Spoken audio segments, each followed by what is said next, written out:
Reindeer are unusual. A little strange, actually.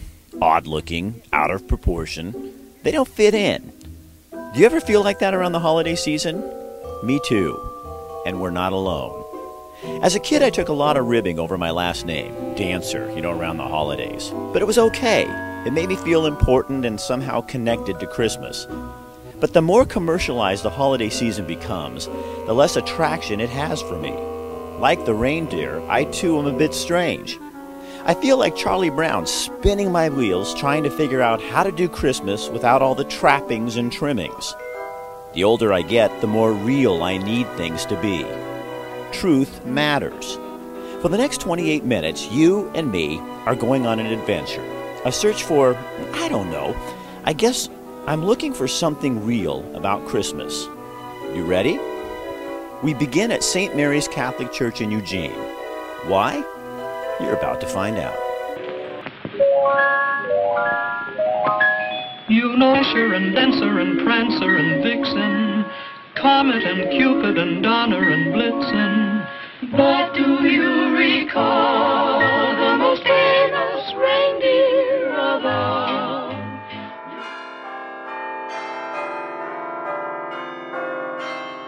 We talked with singer-songwriter Tita Louisa Freitag about our search for a real Christmas. She surprised us and wrote a song about it. Santa's reindeer on the rooftop, shopping malls filled with sparkling toys, cyber specials Monday through Friday, promising such Yuletide joy. If I stop and catch my breath, will things become more clear? Will my heart remember to make a difference while I'm here? I saw you on the news. You needed a coat, a gift, a place to live. Hard times have come upon you. What can I do? Ask myself, what will I do? Stop and notice, stop and listen. Feel grateful for what's been given. This season is a chance to open up my life. I saw you on the news. You needed a coat, a gift, a place to live. Hard times have come upon you. What can I do? Ask myself, what will I do? I saw you on the news.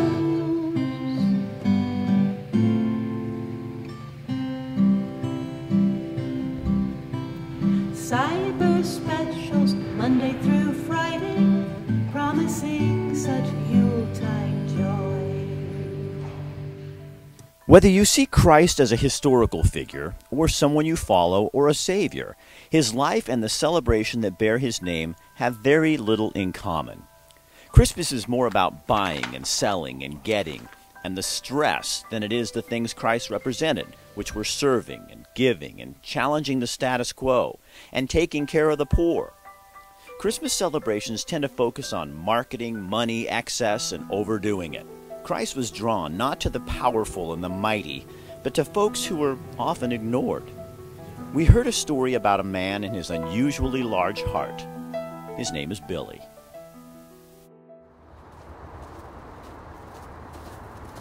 So you must be Billy. Yeah.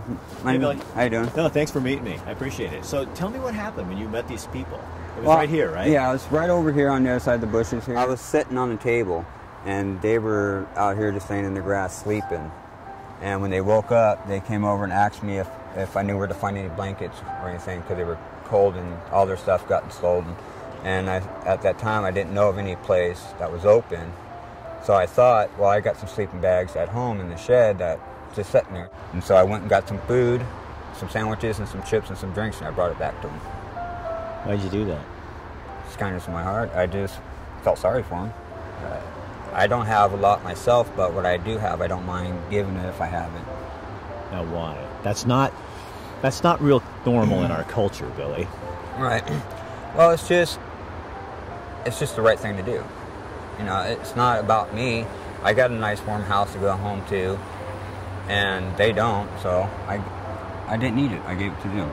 But it didn't stop there. So then you got this idea with the church that you work for. Yeah. I got together with my church, Lima Christian Center, and talked to Bill Randall, and through November to December, we did a drive. We collected 45 sleeping bags, and we took it downtown to First Christian Center, and we donated it to them, and just in the nick of time, too. 45 sleeping bags. Yeah. Sleeping bags aren't cheap. No. So how do more people get to be like what you're like? It seems like we all want to collect and gather more and more and more. And here you're a guy, and you say you're of simple means, so you don't have a ton of stuff in your life, and you just don't care? No, I don't care. I mean, if I have it and I'm not using it at the time, they could use it. Why not? Just give it to them. So where does that come from? Probably just uprising. I mean, I was brought up in the family that had, you know, that didn't have a lot. And so I guess if you don't have a lot, you don't mind sharing it because you're used not to having a lot. Would you describe your life as tough? Yeah, my life's been tough. My whole family's life has been tough, but, you know, we share. It's just the way we are. It's the way we were brought up. So what's tough? Explain what tough is to me, could you? Live check to paycheck, you know, don't always have food in the house, you know, going to food boxes, you know, getting food out, you know, from food places and stuff like that. And that's how you live? Right. That's normal for you? That's normal. It kind of blows me away a little bit, if I'm honest with you, because I think, how do you do that? I think that's amazing. That's why we're talking to you. Right. You inspire me. Well, thank you. I'm looking for what Christmas really is supposed to look like, and I think it's supposed to look like you. If you're not going to use it, why let it sit and not be used? That's kind of what the original Christmas was all about, wasn't it? Yes. Hope. Mm-hmm. And giving. It's not about receiving, it's about giving. And you really believe that? Yes. And you live it? Mm-hmm. Sure do. I like you, Billy. I like you too. Yeah, I like your spirit.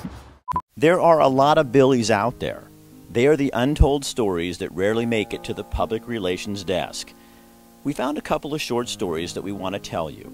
Businesses doing the right thing just because it's the right thing. See the van? Those are the folks from Women's Space. That's the food mobile. Every year they show up at the Oregon Electric Station to collect all the fixins for a holiday meal. That's really awesome that they do this every year. And they've been doing it, we can't even remember since when they've been doing it because they've been doing that for that long. So that's awesome that they care. Because I make an artichoke dip, so just... The women at the shelter want to cook their own meal. OES gives them more than enough food for a feast. I think I pretty much got everything that you could imagine for Thanksgiving. Okay. Well, Here's the best part. No one knows about it except Women's Space and the clients. Who else needs to know? We're just letting you in on the secret because we like you. All the shopping and the stress and to-do lists, that's not really Christmas. Those are just things, and the impact that you have on people's lives, those are forever, so. We found out about this event through word of mouth. Levi Strauss heard the Oregon Supported Living Program needed a tree. No one put out a press release or made some media event out of it. Don't you get tired of that? Okay, perfect. Lori's in charge of getting the lights They just on. did the right thing. Had no idea we were showing up. We put together a donation jar. Went out to the woods and cut a Christmas tree for them. Just something that we could do to kind of help give back a little bit. Sometimes we have so much public relation, it robs us of some of the joy of the Christmas season. We see so much, you almost become immune to it. And that's why this is so important. Learning from our mistakes, maybe. The way we grew up as well. Good deeds lose some of their luster when you talk about it too much. I'm not the only one looking for a more meaningful holiday season.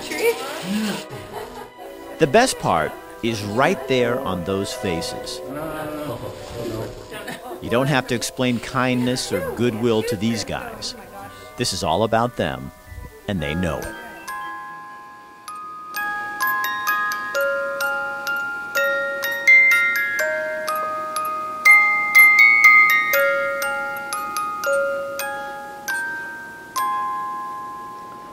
It's easy to forget the meaning behind the tradition. Our culture craves marketing any celebration that it can. We sat down with a new friend of mine, Rabbi Yitzhak Husbands Hankins, to talk about the importance of the meaning behind our festivals. There's a challenge for us all. There's a deep spiritual essence to the festivals. They really weren't about the marketplace and what we'll buy, what we'll consume. The lessons, the essence of, I can speak from the Jewish tradition, and I trust wholeheartedly that the Christian tradition has a parallel spiritual essence that is somehow getting covered by the materialism of our society today. For Jewish tradition, Hanukkah is about light in the darkness. It's about believing in a dimension of reality that's beyond material. It is about spirit. To indulge in what I would have to say from a personal perspective might be senseless consumption of stuff that has nothing to do with the meaning of Hanukkah would be a missed opportunity to really elevate the moment, to not diminish one another in this world, but to truly seek to see the best, the godly aspect in each person. And I would like to say that I think that that's what the Hanukkah light is to help us seek and to look for and hopefully to see. And I hope that in the Christian faith, that's what we're looking for, not another sale and another, another Christmas present for so and so. And I hope that's what we're doing. I'm sure that you are. It's a real pleasure to spend some time Rabbi, with thank you so today. much for sharing this with us. It's a delight to spend time with you. Yeah. Truly. Christmas is supposed to be radical. Christmas should be disturbing. Christmas is passionate, and passion isn't found on a Christmas list or at the mall. It's found in pain and in life, in good days and bad days. It's found in a willingness to start over. Mike played in a band for a lot of years. I've been here 17 months, going on 18. Now he's rewriting his life story in a program at the Eugene Mission. Rolls of thunder. I've been to several treatment centers. I've been to 4 different inpatient treatments in my life. Glory and power be to you, the only wise King. Finally tried having a sponsor, doing all the stuff for 12-step. I really did. And the longest I could stay sober was about 4 months. Have our own living place. This is true. So it's really going to be a good deal. But it's a commitment on your part. It's a way of a commitment, yeah. You have to, so you have to be real about it. And I just couldn't stay sober. I spent 23 days at the Wayne County Jail. I don't think it's necessarily always society's fault, but they get lost in the shuffle. Some guys go off and don't want to be, for whatever reason. Maybe there's been abuse, maybe there's mental illness. Some guys go off and don't want to be social. A lot of these people don't have any identity because people shut them out. For homeless people who have addiction problems that are in recovery, or maybe not in recovery, this is a real tough time of year, the holidays. Why? Because it makes them think of families they've lost, maybe better times. It's about putting a smile on someone's face, making them feel like somebody. It gives us that recognition. We're made to be in communion with each other. It's the way God made us. We weren't made to be apart. A lot of these guys have been separated out by themselves, and when they get acknowledged like that, it's that natural thing in all of us that God put in there, that someone else acknowledges us, and it's kind of like the beginning of, well, at least they care enough to learn my name. And how important is hope? How important is hope to people in your situation and the situations you see in the day center? Well, without hope, there would be no point in doing all this, because those are the things that, I know in the Bible it says it's things that we don't see, that we believe in, and that's hope. And without that, what is the point of life? I mean, you can't run on self-will. You're going to burn out. And these guys here, if they believe and they have hope, then they're going to make it through today and be able to get up tomorrow and do the same thing again. That's what a lot of us guys here at the Life Teams do. We get up every day and go, hey man, thank you, Lord. I got today, and I'm going to go out and make that, and I'm going to hope for a better tomorrow. And I will adore you.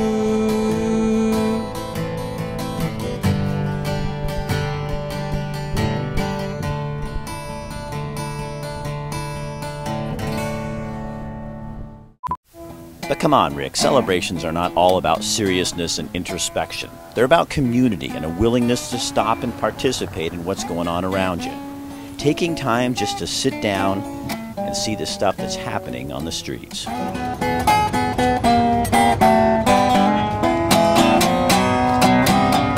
They call me back to Santa. Come around by the break of day.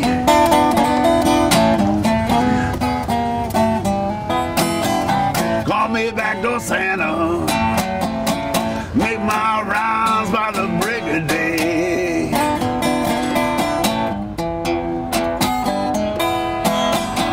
Keep all the little girls happy when their boys are out to play.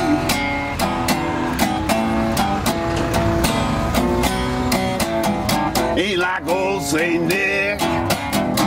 He only come round by once a year.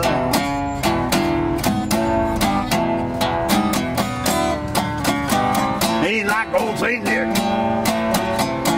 He only come round but once a year.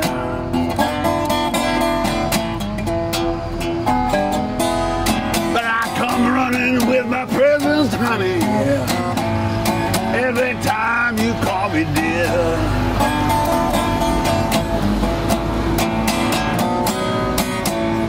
Keep some change in my pocket in case the children are home. I give my $20 bill so we can be alone. I keep the back door open in case someone smells a mouse. Oh, Santa be in big trouble if there ain't no chimney in the house. There they call me back to Santa. By the break of day.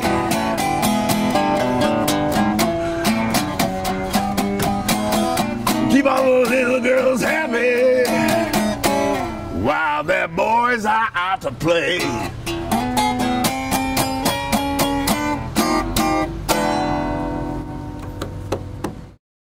While shooting video for this special, we stopped in the Whitaker neighborhood of Eugene. We parked in front of a building we'd never paid much attention to and discovered another untold story.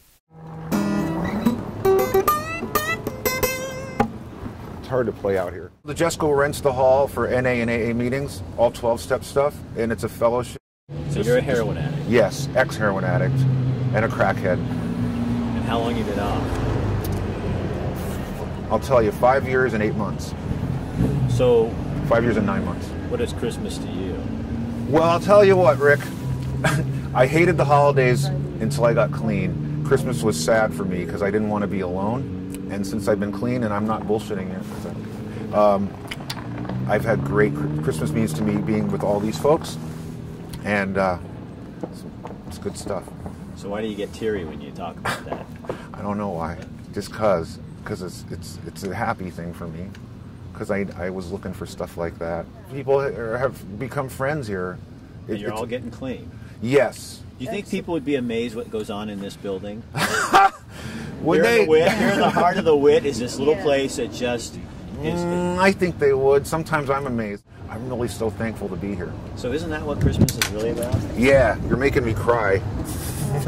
Because it's good, isn't it? Yes, it's a great thing. Yeah. So do you think too many people, maybe we live our lives too much on our own? Yes. Together. It's okay to depend on other people? Totally. Yeah, that's this whole secret. Don't be in isolation. That's what you didn't understand, huh? That's what we do. I understood it, but I didn't know how to do it. That's the difference. And now you do. And now I do. Okay. Just be honest. Merry Christmas. It was great to meet you. Yeah, it's Merry Christmas. All right. Yeah, it was fun. Christmas is supposed to be hope for the hopeless, not just another sale. It's about a second chance, or a third, or a fourth.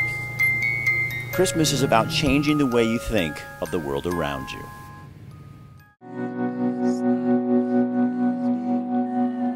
A few years ago, while interviewing a man named Jimmy Reynolds, my view of life, God, and other people was changed by one thought. Jimmy has elephantiasis. I asked him, "What do you see when you look in the mirror?" Jimmy said something that rocked my world. I was made in God's image, so therefore I must look like God. Yes, Jimmy said he was created in the image of God. Therefore, God must look like him. I was floored. What if Jimmy is right? What if God doesn't look like all the paintings or the Hollywood stars or even George Burns, for goodness sake? What if God looks more like Jimmy Reynolds? You have to admit, that changes everything. Imagine that.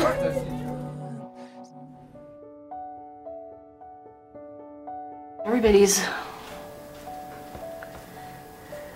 called to do something, and either you listen or you don't. Instructor, she just thought I had something. She loved how I painted with my teeth, and she wanted to give me the gift. I look at the paper, and what should I draw on you today?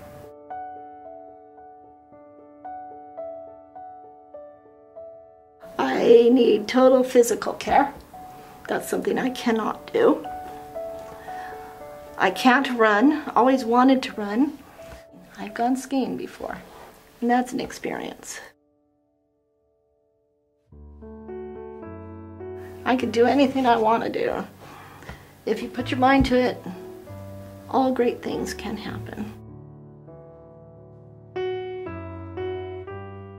I pray a lot during my paintings. And what do you ask God? To bless this world.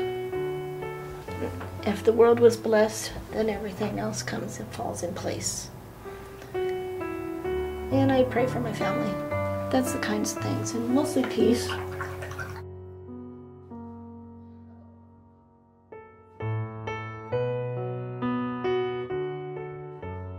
I was watching my daughter dance, and she goes, "I wish I could paint like you." And I said, "Well, I wish I could dance like you." And then it just hit me. Painting is my way of dancing. It's part of my soul.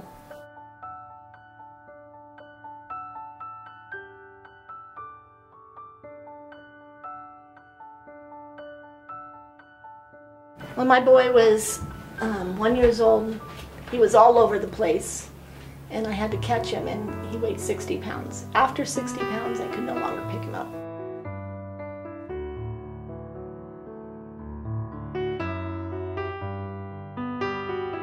When they first see me, they see a scrunched up little body. I'm only 5 feet tall. My arms don't work, and most people are terrified to be around me. They're afraid that their kids are going to get whatever I have. And then they watch me paint. Most people, when they hit my age, are no longer walking. And I'm determined to break the rules.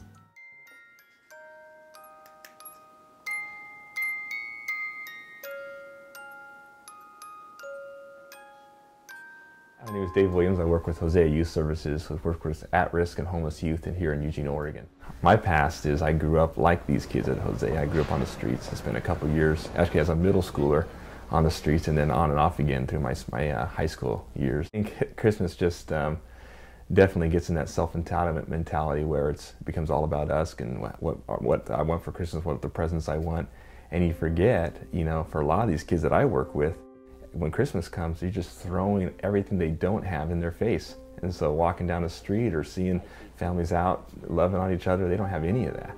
So if Christmas for them is the complete opposite of what it is for a lot of us. What could this community do if we really wanted to take that spirit of Christmas and say, you know what, giving people food and help and assistance at Christmas time is good. Yeah. But it is not enough. It isn't enough. And I think even with that though, to give food with no strings attached is something that would be really neat to see. What do you mean? What do you mean, strings attached? Well, a lot of times I think we give food so that we can pat ourselves on the back and go, look what we did this Christmas, and then go home. Ouch. Yeah, and I think that's what the fear with that is that we never really looked at what we're doing to help that kid. If you give food and you get to know him, get to know his name, spend some time with them, And then chances are you're going to see them around the streets again, just going shopping and around the grocery stores. And that does two things. One is you build empathy. And I think if we build empathy, then we're going to find more ways we can serve here. And what it also tells a kid is that it's not just some good old feeling I have. I really want to help you the best way that I can. Because when you were on the streets, could you smell that? Oh yeah, oh yeah. A lot of people would come up to me, and especially around the holidays, and give me something or tell me they're praying for me or something like that. And they didn't even know me. They didn't even ask my name. So how much are you really doing that for me? Instead, you're doing that for yourself. So you have had cancer, and you have it again. Yeah. And it's terminal. Yeah.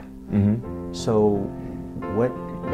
Yeah, and when I got sick and now said, hey, you have 10 years to live, it focused me completely to say, you know what, it's not about any of that. It's about serving as many people on my way out, And so that's maybe my life goal after that. If you believe in the Bible, the wise men, they actually, they're the one, they gave gifts. That's what it was about. It wasn't receiving anything, it was they came and they gave, And when you take that and you say, what is the things that we can give to someone else? That changes things for Christmas, I think, and it brings hope to others, but also brings hope to ourselves. So we don't have to live this way anymore. We don't have to live with this idea of trying to keep up with the Joneses or whatever else that looks like for you. We can stop, and giving to others, we ourselves become refreshed in that. Or I would say, if you want to change how you do Christmas, give a gift, but give it with no strings attached to that gift, and give it with the idea of going, man, it's not about how I feel about that. Is I'm giving this, and I'm going to spend some time get to know the person I'm giving it to, and if we did it from that standpoint, I think it would change how we view Christmas. So this is the part of the show where the TV guy is supposed to come on and tell you what to do next, but we're not going to do that because this was our adventure, and I think each one of us will take what we can from it and maybe change the way we think about and do Christmas. Two organizations sponsored this show. We couldn't have done it without them, and we want to thank them. One is Women's Space, working to end domestic violence, to end intimate partner violence. We love this organization. The other, Cindy Wobie, she came over from Florence where it's sunny and not foggy, and she owns Mon Ami Gourmet Deli. It's a place with great coffee, great soup. The soup is awesome, good sandwiches, and little trinkets. Why did we sent you a clip of the show and you said you wanted to be a part. Why? You sent me a clip of Billy, and I sat there at my computer and I watched that. I grabbed a tissue. I said, wow, I want to be a part of that. I love that you're bringing these stories to light, sharing them with others. I wanted to support it, so thank you. Now dancer, a dancer, a prancer, a preacher, a comet, a cubist, a donor, and bless. You need some work. Yes. But that's why you're blitzing. If you were a dancer, you'd be more attractive. Oh, well, you know what? Same Just to you. that on. There's no dancer. That's Dasher. I'm Dancer. We have issues. So the father of our offspring is going to be Rudolph. You are priceless. Priceless. You are priceless. Thanks. Yep. I like that guy. Merry Christmas. It's great to meet you. Yeah, Merry Christmas. Thanks for All right. Yeah, it was fun. Evan, happy holiday season.